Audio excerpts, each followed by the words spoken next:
Hello everybody and welcome back. In today's video we're talking about the practices of war and their impact on the outcome, the extent of mobilization of economic resources. Now this is the last video of the second section of this topic. So what we're going to be talking about today, it folds into everything else we've talked about, because as you're going to hear, as you're going to understand, the economic component is essentially driving a majority of this war.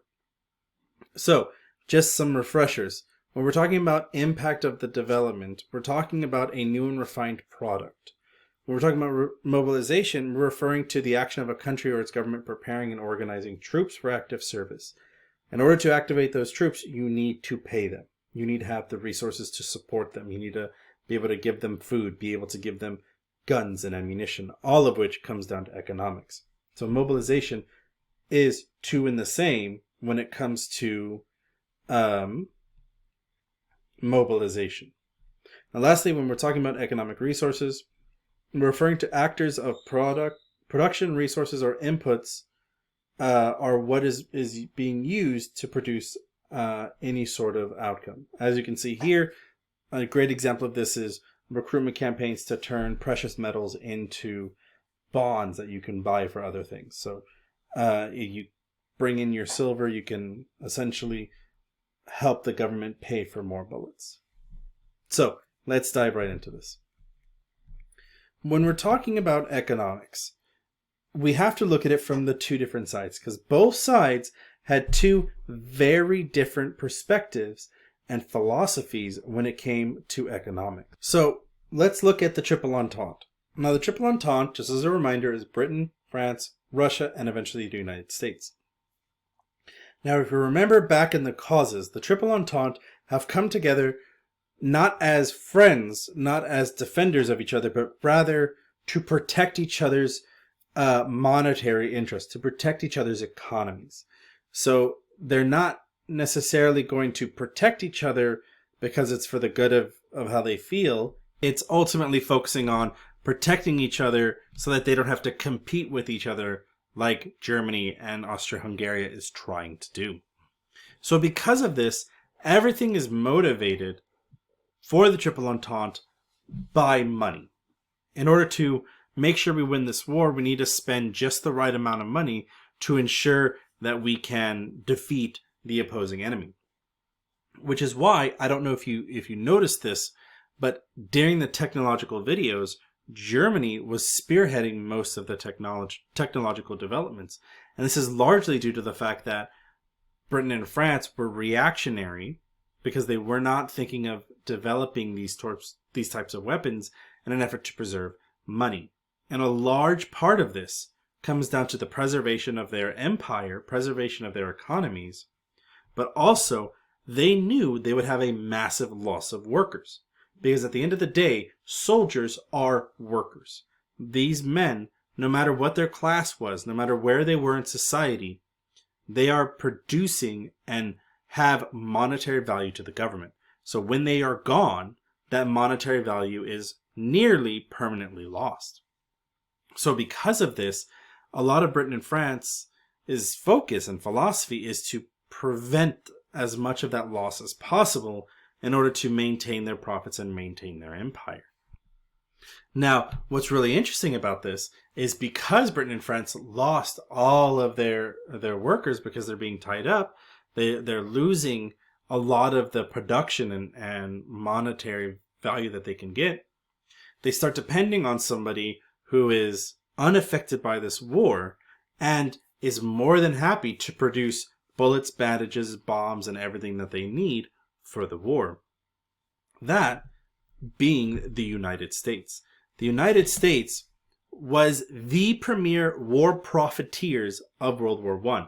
They made sure that they could earn as much money as possible from this war. Thus, when we look at like the sinking of the Lusitania, that was because allegedly there was U.S. sold goods of weaponry on that boat.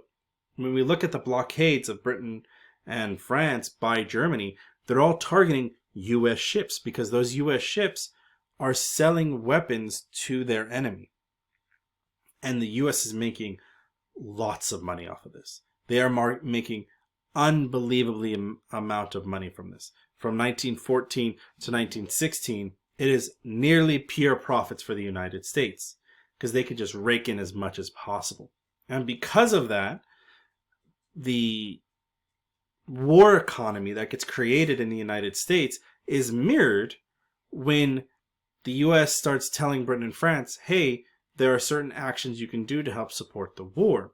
You can start doing something called savings bond. You can have these fundraisers where you put your brand new tank on a neighborhood block and say, let's get this filled with money, and you just have people put money into it and slowly put as much as they possibly can.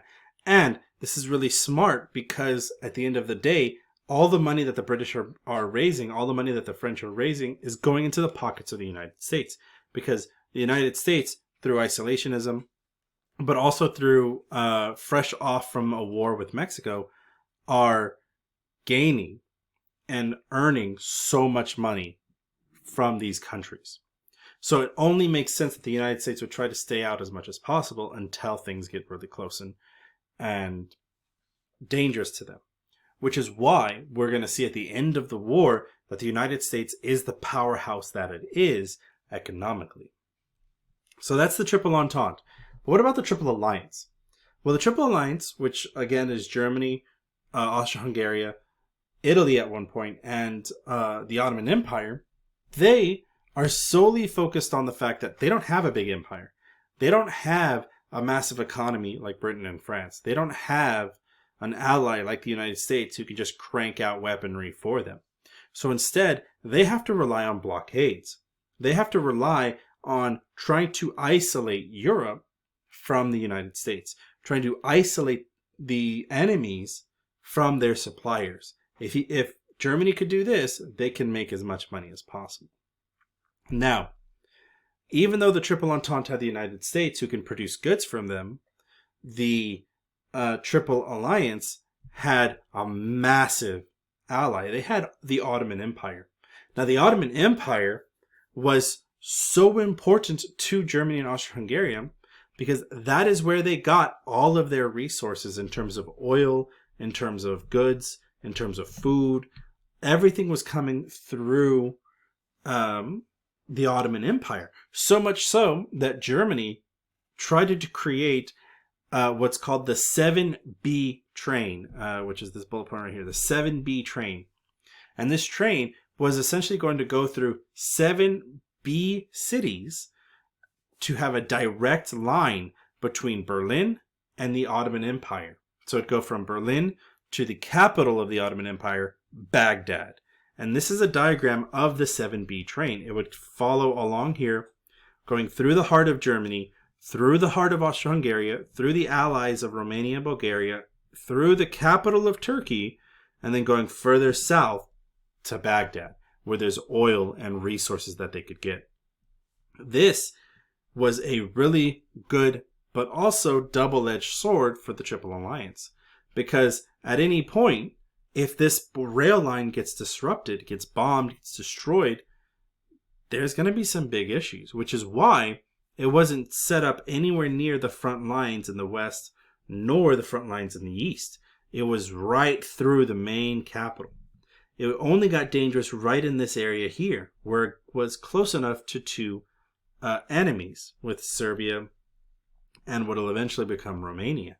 So this line right here was vital to the economic resources of Germany and Austria-Hungary, because Germany can crank out soldiers left and right through their massive recruitment. Austria-Hungary can survive as much as they possibly can against a war essentially on three fronts, and the Ottoman Empire are successfully repelling the British as well as cutting off the Russians here through the Black Sea.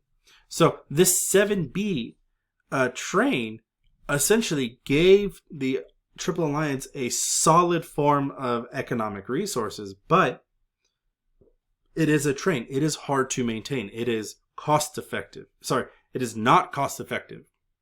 It is very expensive to maintain. So even though the Triple Alliance had a slightly more stable route of the transfer of economic resources, the transfer of goods, and the want to spend and throw money at every possible thing, that did not guarantee them win. That did not guarantee the Triple Entente win either. Right? Germany has and is pushing the forefront for research and machines of death, but the French, the British have a steady supply from the United States as well. So the extent of economic resources is kind of tricky because both sides were kind of equal, which can also explain and can also allude to the reason why the fronts didn't move as much as we talked about in a previous video.